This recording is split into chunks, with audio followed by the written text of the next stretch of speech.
पिछले 3 सालों में जब से प्रकाशवाणी ने अपना विस्तार करना शुरू किया है, तब से लेकर अब तक अपने शहर की लालगंज की न जाने कितनी ही समस्याओं का समाधान करके हमने आपको दिया है। उन खबरों को दिखाकर जिससे आम जनमानस को समस्या होती है, उन व्यवस्था के कमियों को दिखाकर जिससे आम जनमानस को उससे जो तकलीफ़ें हो रही हैं उसको दुरुस्त करने में विधायक को या उनके प्रतिनिधि को या फिर उम्मीदवारों को या फिर जो तमाम तरह के अधिकारी हैं उनको उनकी समस्याओं उनके घरों के सड़कों पर खींच कर लाने में प्रकाशवाणी ने हमेशा से अहम भूमिका निभाई है। एक बार फिर से उसका प्रमाण सामने आया है जो हम आज आपको दिखाने जा रहे हैं। नमस्कार, मैं प्रकाश चंद्रा और आप देख रहे हैं प्रकाशवाणी। ये बड़ा आसान होता है कह देना कि मीडिया बिक चुका है, मीडिया दलाली करने लगा है या तमाम तरह के आरोप जनता किसी भी भावावेश में आकर लगा देती है। लेकिन हकीकत ये है कि जनता हमेशा ये बात समझ नहीं पाती कि पत्रकारिता ही एक ऐसा चीज़ है, एक जर्नलिज्म या जो कह लीजिए कि कलम की ताकत ही है जो उन्हें उन समस्याओं से निपटारा दिलाने में मदद करती है या फिर अपने नेता के सामने अपनी बात को बेबाकी से रखने का ताकत देती है। फिलहाल हम बात कर रहे हैं लालगंज के एक समस्या की जिस पर हमने पिछले दिनों खबर चलाई थी और वो अब समाधान उसका कर दिया गया है। तस्वीरें सामने आई है, वीडियो हम आपको दिखा रहे हैं। ये सड़क है लालगंज सलाहपुर अगरपुर के सीमा रेखा का, जिस पर पिछले कुछ ही दिनों पहले हमने अभी 3-4 दिन पहले हमने वहाँ की जल जमाव की समस्या को आपको दिखाया था।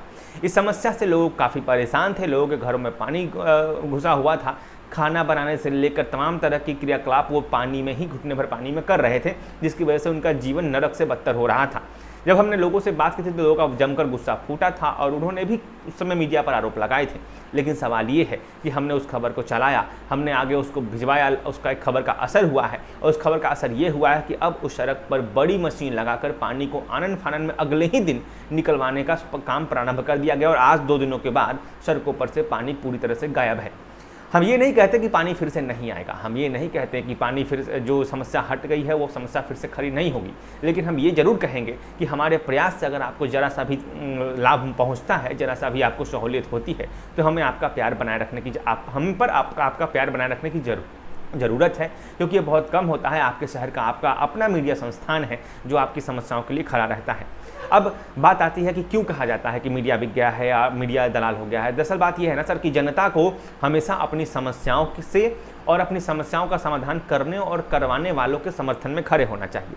मीडिया नेता से किस तरह से बात कर रहा है, किसी नेता किसी प्रतिनिधि से किस तरह से डील कर रहा है, इसमें हस्तक्षेप करना जनता का काम नहीं है, क्योंकि सबकी अलग अलग मर्यादाएं हैं, बाध्यताएं हैं। मीडिया की भी अपनी बाध्यताएं हैं। नेता से कौन सा सवाल कब पूछा जाएगा, वो उस सवाल पर कितना घिरेगा और उस सवाल का आगे किस तरह से इस्तेमाल होगा, ये आप अभी समझ नहीं पाएंगे। इसलिए आपसे बस इतना ही कहना है कि जनता, कहीं की भी जनता, हमेशा अपनी मूलभूत समस्याओं उसके और समाधान करने अपनी समस्याओं से जुड़े रहे, अपनी समस्याओं के समाधान की बात करें, उसका निराकरण कैसे होगा उसकी बात करें और जो उस समस्या का समाधान करवा रहा है या कर रहा है उसके समर्थन में हमेशा खड़ी रहे। ये बात चुनाव के समय भी लागू होती है। आप ये मत देखिए कि आगे कौन शीर्ष पर कौन बैठने वाला है, कहीं भी आप देखिए कि आपके क्षेत्र में आपके घर के आसपास का काम हुआ है कि नहीं हुआ है, आपके घर के सामने की सड़क नाली गली बनी है कि नहीं बनी है। अगर नहीं बनी है तो तुरंत से खारिज कीजिए उस प्रतिनिधि को जो अब तक आप पे राज करता रहा है। बस इतनी सी बात है। जिस दिन आप इतना करना शुरू कर देंगे, भूल जाइए कि ऊपर कौन बैठ रहा है। आपका प्रतिनिधि आपके प्रति जिम्मेदार होना चाहिए, वो किसी और के प्रति जिम्मेदार नहीं होगा। और अगर आपके प्रति वो जिम्मेदार नहीं है तो उसे तुरंत हटाइए, तुरंत हराइए और उसको अपने मत से उसको वंचित कीजिए। इतना ही करना है आपको कुछ नहीं सोचना। इतना ही आप सोचिए कि आपकी समस्या, आपके समाज की समस्या, आपके आसपास के गांव की समस्या के लिए जिसको आपने चुना है, जिसको जिम्मेदार बनाया है, वो उस पर काम कर रहा है कि अगर नहीं कर रहा है तो भाई टाटा बाय बाय, तुम किसी भी पार्टी से रहो, किसी भी दल से रहो, किसी भी विचारधारा का रहो, हमें कोई मतलब नहीं है। हमें हमारी समस्याओं, हमारी मूलभूत ज़रूरतों को और हम जो टैक्स देते हैं, हम जो इतना खट कर सरकार को चुनते हैं कि हमारी समस्याओं को सुना जाए, अगर वो तुम काम नहीं करोगे तो तुम्हें हम हटा देंगे। जनता को बस इतना ही मतलब रखना चाहिए। रही बात पत्रकारिता की, तो हाँ, ये इस बात से इनकार नहीं है कि पत्रकारिता में काफ़ी गिरावट आई है, लेकिन इस बात से भी कोई इनकार नहीं है कि वो पत्रकार ही हैं, वो जर्नलिस्ट ही हैं, वो एक कलम ही है जो आपके साथ जब भी खड़ा होता है आपकी आवाज़ को कहाँ तक पहुँचाता है इसका अंदाजा आपको भी नहीं है। फिलहाल ज़्यादा कुछ नहीं कहेंगे। समस्या थी जिसको हमने अभी 2 दिन पहले दिखाया था, समस्या का समाधान 2 दिन के बाद हो चुका है। बड़ी मशीन लगाकर फटाफट पानी निकाला गया है, लोगों के घरों से पानी निकला है जो आप स्क्रीन पर अपने देख रहे हैं।